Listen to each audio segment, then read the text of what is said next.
से दूर एक रामपुर नाम का गांव था। उस गांव पर एक चुड़ैल का साया था। अरे प्रकाश, तुम क्या सोच रहे हो? मुझे बताओ तो सही। कुछ नहीं मुकेश, बस चुड़ैल के बारे में सोच रहा हूँ। हाँ, वो कोई भी रूप ले लेती है। और क्या पता चले हम यहाँ हैं और वो हमारा रूप लेकर हमारे घर से बच्चों को गायब कर दे। ये चुड़ैल बच्चों का क्या करती है, कहाँ ले जाती है, आज तक किसी को पता नहीं चला। हाँ भाई हाँ, जल्दी चलो, सब साथ होंगे तो चिंता कम होगी। घर पहुंचने पर प्रकाश का बेटा कहता है, पिताजी आइसक्रीम नहीं लाए। हाथ मुंह धो ले, फिर तुमको ही ले चलता हूँ। अपनी पसंद की आइसक्रीम खा लेना, ठीक है? सुनीता, एक कप चाय बनाना तो। ये कहकर वो बाथरूम में जाता है और तभी वहाँ चुड़ैल प्रकाश का रूप लेकर आती है। लालू बेटा, चलो आइसक्रीम खाकर आते हैं। जी पिताजी, पर जल्दी आना जी। तभी प्रकाश बाथरूम से बाहर आता है। किससे बात कर रही हो? किससे जल्दी आने को बोल रही हो? अरे आप यहाँ हैं तो वो कौन था? कौन था? अरे वही जो अभी अभी लालू को लेकर गया है। हे भगवान, वो तो पक्का चुड़ैल होगी। अरे कोई बचाव, कोई तो बचाव। वो चुड़ैल मेरे बच्चे को लेकर जा रही है, बचाओ। हाँ बचाओ माँ, मुझे बहुत डर लग रहा है, बचाओ मुझे। उस दिन के बाद से गांव में सभी लोग अपने बच्चों को छुपाकर रखते। यदि धोखे से भी शाम के बाद चुड़ैल को कोई बच्चा दिख जाता तो वो उसे फौरन उठाकर ले जाती। मुकेश की बीवी अपने बेटे को समझा रही थी, चलो शाम हो गई बेटा, जल्दी से ये साड़ी पहन लो। माँ मुझे साड़ी पहनना बिल्कुल भी अच्छा नहीं लगता। मुझे पता है बेटा, तुम्हें अच्छा नहीं लगता, पर जान बचानी है तो पहननी तो पड़ेगी।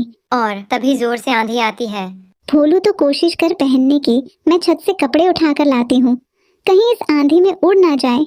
भोलू साड़ी वहीं छोड़कर खिड़की पर खड़ा हो जाता है और तभी वहाँ चुड़ैल मुकेश की बीवी का रूप लेकर आती है। क्या हुआ मेरे लाल को, यहाँ क्यों खड़ा है? और वो उसे बहला फुसलाकर बाहर बुला लेती है। चलो माँ। तभी भोलू की माँ कमरे में आई। उसने देखा भोलू वहाँ नहीं है। हे भगवान, ये लड़का भी। और उसे ढूंढते हुए खिड़की से बाहर देखा तो भोलू किसी का हाथ पकड़कर बाहर जा रहा है। भोलू भोलू रुक तो। पर तब तक वो चुड़ैल अपने असली रूप में आई और भोलू को लेकर उड़ गई। अरे कोई रोको इसे, कोई बचाओ, वो चुड़ैल मेरे बच्चे को लेकर जा रही है। आवाज सुनकर सब गांव वाले जमा हो गए, पर चुड़ैल तो भोलू को लेकर जा चुकी थी। क्या करे, ये चुड़ैल किसी का भी रूप बनाकर आ जाती है और जब तक हम समझ पाते हैं वो बच्चे को ले जाती है। सुना है पास वाले गांव रतनपुर में एक बहुत पहुंचे हुए साधु आए हैं, क्यों ना उनसे मदद की गुहार लगाई जाए। कुछ तो करना ही होगा, इस तरह हाथ पर हाथ धरकर भी तो नहीं बैठा जा सकता। फिर सभी लोग साधु से मिलने चल पड़ते हैं। प्रणाम महाराज। कहो बेटा, कैसे आना हुआ? और बाद में उन्होंने इच्छाधारी चुड़ैल की पूरी कहानी बताई।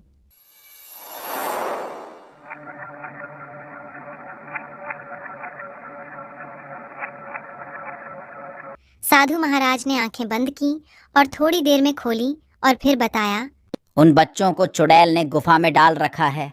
महाराज, अब आपका ही सहारा है, हमें बताओ हम क्या करें। हम सभी के बच्चे उस चुड़ैल के चंगुल में हैं। अब तो बस 2-4 बच्चे ही बचे हैं गांव में। इसका एक उपाय है, पर उसके लिए किसी को उस चुड़ैल के साथ उस जगह पर जाना होगा जहां उसने बच्चों को रखा हुआ है। पर महाराज, वो सिर्फ बच्चों को ले जाती है।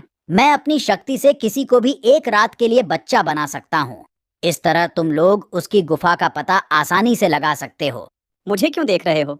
मैंने उस चुड़ैल को देख रखा है, मैं तो रास्ते में ही बेहोश हो जाऊंगा। उसको भेजो ना। मैं? अरे मेरी तो अभी शादी भी नहीं हुई, मैं कैसे जा सकता हूँ? कोई और जाएगा, मैं नहीं जाऊंगा। और तभी प्रकाश ने कहा, महाराज मैं जाऊंगा, आप उपाय शुरू कीजिए। साधु ने कमंडल से जल लेकर कुछ मंत्र पढ़े और देखते देखते प्रकाश एक बच्चे में बदल गया। अब बताइए महाराज, मुझे क्या करना होगा? इस मंत्र के उच्चारण से तुम वापस अपने असली रूप में आ जाओगे। लो ये भभूति। इसका क्या करना होगा? तुम्हें किसी तरह उसकी गुफा के रास्ते के बाहर इससे एक लाइन बना देनी है जिसे वो पार नहीं कर पाएगी और हमेशा के लिए गुफा में कैद हो जाएगी। ठीक है महाराज। अब प्रकाश गांव में जाकर चुड़ैल का इंतजार करने लगा और तभी वहां चुड़ैल पहुंची। अरे वाह, आज तो बड़ी आसानी से मुझे मेरा शिकार मिल गया। अब आएगा मजा, अब 100 बच्चे पूरे हो जाएंगे। बस फिर और एक और फिर मैं शैतान को इनकी बलि देकर सबसे ताकतवर चुड़ैल बन जाऊंगी। और वो हरी को वहां ले जाती है जहां बाकी बच्चे बंद रहते हैं।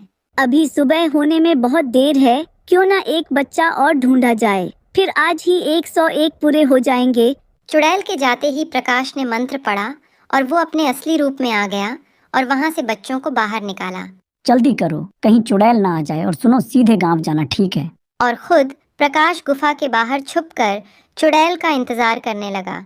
जैसे ही चुड़ैल गुफा के अंदर गई, उसने साधु की दी हुई भभूति से लाइन खींच दी।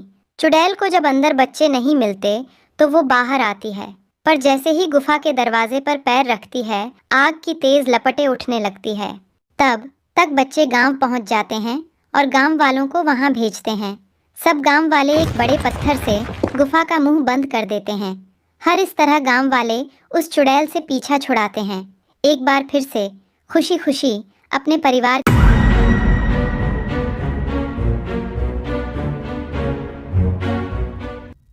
इकबाल एक ईमानदार और गरीब किसान है। इकबाल के 3 बेटे हैं। एक दिन इकबाल के तीनों बेटे उसके पास आते हैं और साइकिल की जिद करने लग जाते हैं। तीनों की जिद देख के इकबाल परेशान हो जाता है, क्योंकि इकबाल के पास इतने पैसे नहीं होते वो 3 साइकिल ले सके, जबकि इकबाल के पास सिर्फ इतने पैसे हैं कि वो एक साइकिल ले सके। ये सोच के इकबाल के दिमाग में एक आइडिया आता है। इकबाल तीनों बेटों से कहता है, मैं साइकिल उसे दिलाऊंगा जो इस बीज को 3 महीने में पौधे में बदल के दिखाएगा। इकबाल की बात सुनने के बाद तीनों बेटे हामी भर लेते हैं। इकबाल तीनों को बीज दे देता है। तीनों बीज लेके वहाँ से चले जाते हैं और 3 महीने तक खड़ी मेहनत करते हैं। 3 महीने के बाद जब तीनों बेटे इकबाल के पास आते हैं तो इकबाल देखता है 2 बड़े बेटे के गमले में पौधे लगे हुए हैं, जबकि छोटे बेटे के गमला बिल्कुल खाली होता है। छोटा बेटा इकबाल को बताता है उसने बहुत मेहनत करी, लेकिन उसके बाद भी उसके गमले में कोई पौधा नहीं निकला,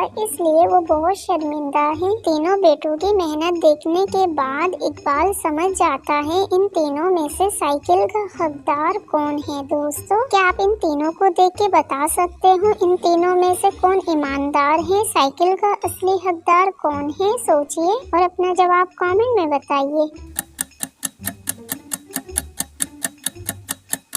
इन तीनों में से साइकिल का हकदार इकबाल का छोटा बेटा है। इकबाल ने जो बीज अपने तीनों बेटे को दिया था वो 5 महीने से पहले पौधे में नहीं बदल सकता, जबकि दोनों बड़े बेटे के गमले में पौधे निकल आए हैं 3 महीने के अंदर। इसलिए इकबाल समझ जाता है उसका छोटा बेटा ईमानदार है और साइकिल उसी को दिलाता है। दोस्तों, क्या आपने भी साइकिल के असली हकदार को पहचान लिया था? कमेंट में बताइएगा।